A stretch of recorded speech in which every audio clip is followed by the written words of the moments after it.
Malcolm Gladwell, Revenge of the Tipping Point, Overstories, Superspreaders, and the Rise of Social Engineering.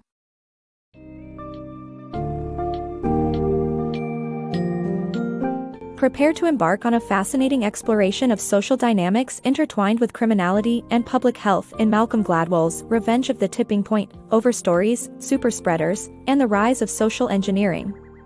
This summary takes you through the unexpected resurgence of bank robberies in Los Angeles during the 1980s, driven not by mass participation, but by a few determined individuals, or superspreaders.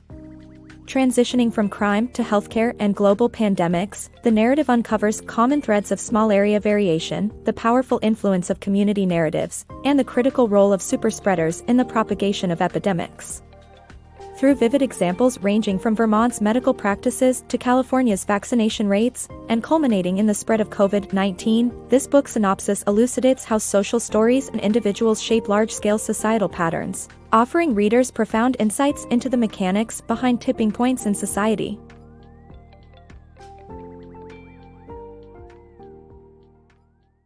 Superspreaders of Crime. On a seemingly ordinary afternoon in November 1983, Los Angeles became the scene of an unprecedented spree of bank robberies. A slim white man with a southern accent and a penchant for Yankees baseball caps was the culprit behind 6 successful heists in just 4 hours, a day that would go down in history.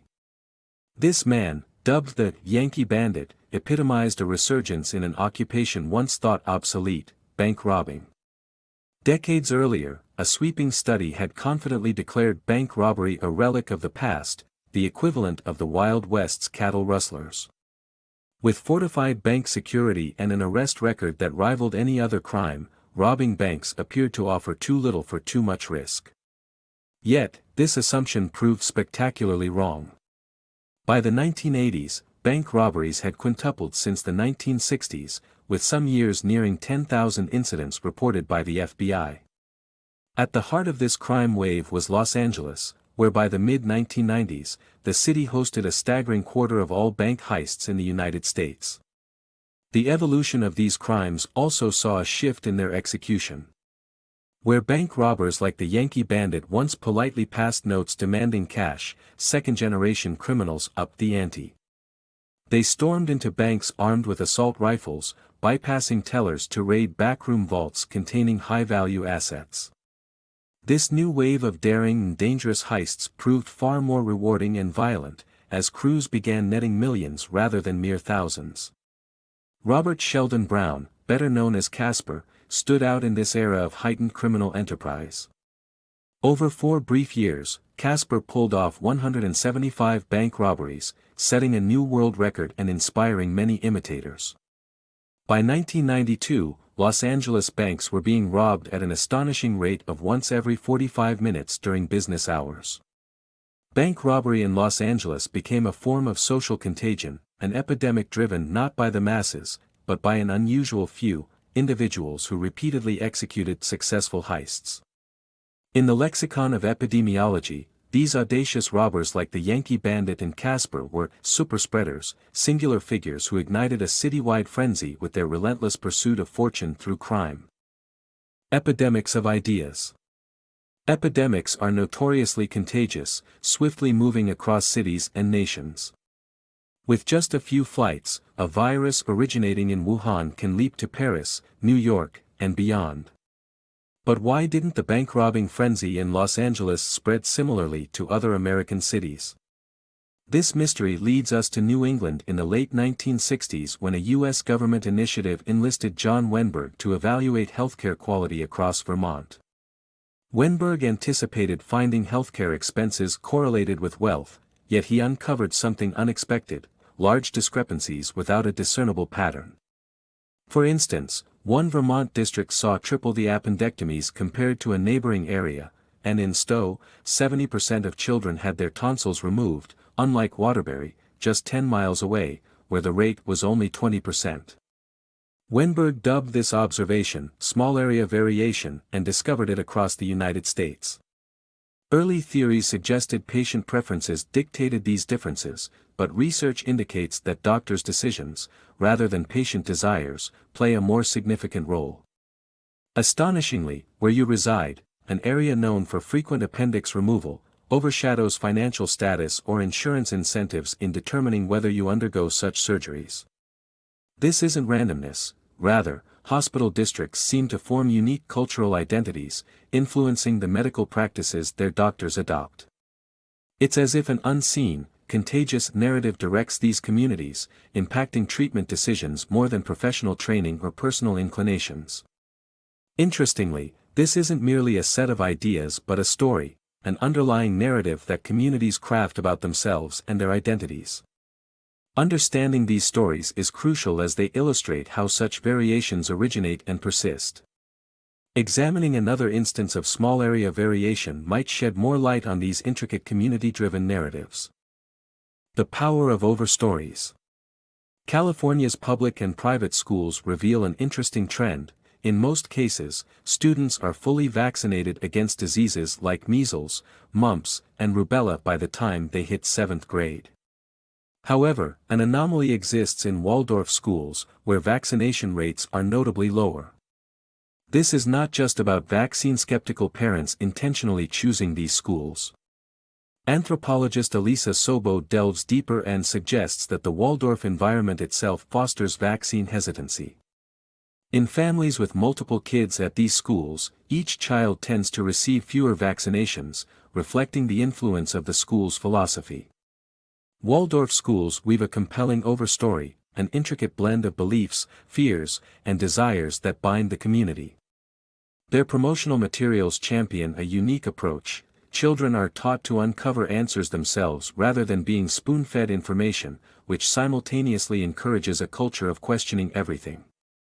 In such a setting, it's common for parents to lean towards independent thinking rather than deferring to medical expertise about vaccines. This isn't to suggest every parent or community understanding is wrong, but rather to highlight how the school's narrative shapes parental choices. These overstories are powerful. They frame a community's identity and dictate behavior. Most parents may not deeply understand the science behind vaccinations, but those in conventional settings tend to trust medical experts. The Waldorf philosophy nudges parents towards seeking their own truths, which can impact views on vaccines. Thus, the melding of Austrian educational philosophy with Californian vaccination expectations reveals a rich tapestry of influence and decision-making. Beyond the surface of vaccination discussions lies a broader insight into how social epidemics function. It's not just about a virus, it's about how certain environments can nurture ideas that make them more susceptible to ideological viruses. The analogy extends beyond vaccines, whether it's anti-vaccine beliefs in Waldorf schools or a sudden crime wave like bank robberies, the community's overstory acts as its metaphorical immune system.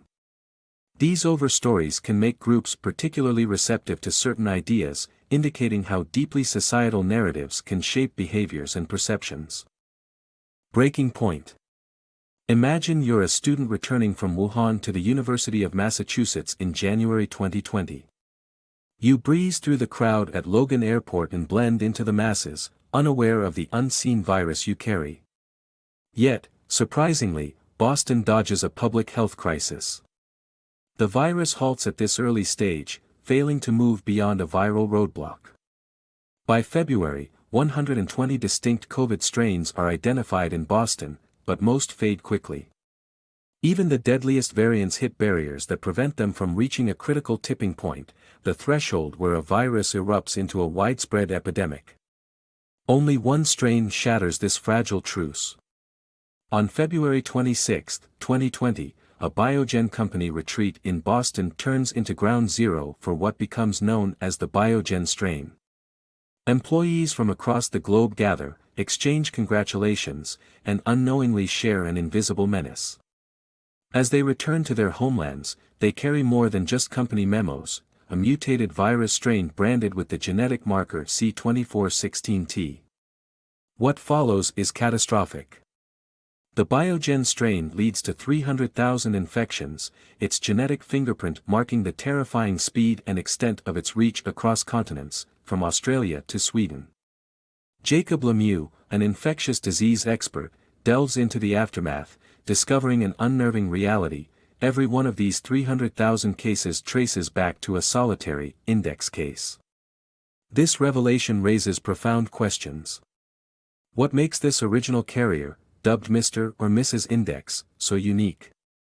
This singular chain of transmission from one person to a worldwide crisis stands as a stunning testament to COVID-19's complex dynamics and the thin line between a controlled outbreak and a global pandemic. The law of the few. Aerosolists, experts in air droplets, unlock intriguing mysteries about how a small number can cause significant impacts. In 2006, Donald Stedman from the University of Denver showcased this idea through an innovative experiment on a bustling highway. With a device using infrared light, Stedman identified that only 5% of vehicles produced over half of the pollution. This pattern, dubbed the law of the few, shows that few contributors can generate major problems, a concept observable beyond just air pollution. In the context of viruses, especially airborne ones like COVID-19, the pattern is alarmingly similar. As people speak, their voices create minute saliva aerosols that can carry virus particles. This realization led experts to wonder why pandemic events, like Biogen's infamous outbreak, weren't far more prevalent if everyday activities could spread the disease. Harvard researcher David Edwards shed light on this mystery. His studies on 194 individuals revealed broad variation in aerosol production. Most people emitted few aerosols, but a select few were responsible for much more. Two standout individuals generated 20 times the aerosols of an average person. This observation turned more profound with a 2021 British study involving COVID-19. Among 36 healthy volunteers given identical viral doses under the same conditions, nearly 90% of the virus traces stemmed from just two individuals. This presents the law of the few with Mr. and Mrs. Index, who, due to unique biological traits, could spread the virus extensively. Although the exact reasons for such prolific aerosol production remain uncertain, factors like saliva characteristics or genetics are probable. The potential for future tests to rapidly identify such superspreaders poses a moral and ethical challenge. Will societies choose to isolate them preemptively?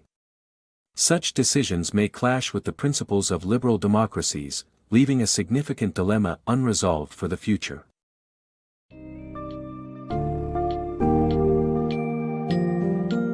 Malcolm Gladwell's meticulous study in Revenge of the Tipping Point reveals how individual behaviors and community stories can provoke substantial shifts in societal trends. The book adeptly illustrates the law of the few, showcasing how rare individuals can disproportionately influence events, from the feverish wave of bank robberies in LA to the peculiar spread of COVID-19. These analyses highlight not just the power of unique actors like the Yankee Bandit and Mr. or Mrs. Index, but also the underlying stories and cultural frameworks that prime societies for change. Through understanding these dynamics, the book challenges us to reconsider our approach to social epidemics and posits critical questions about the role of social engineering and personal freedoms in addressing future public health crises. By internalizing these lessons, readers can better comprehend the complexity of tipping points that shape our world.